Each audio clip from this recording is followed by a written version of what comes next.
వస్తుండగా సించెల్లి డాక్టరు దానికి ఢీ కొట్టడం జరిగింది.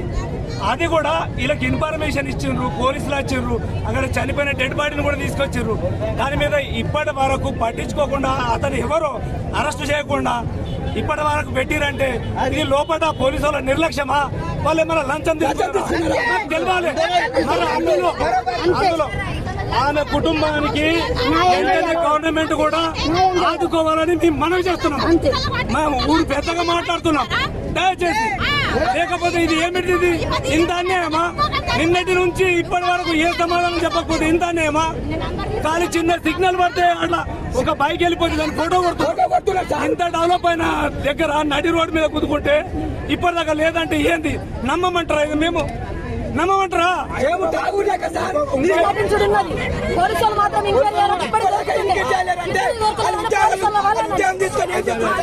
సేవలు తీసుకుంటారా? ఏం చేస్తారా? మేము ఇళ్ళనే ఉంటాం, మీ నెగాల పెట్టుకొని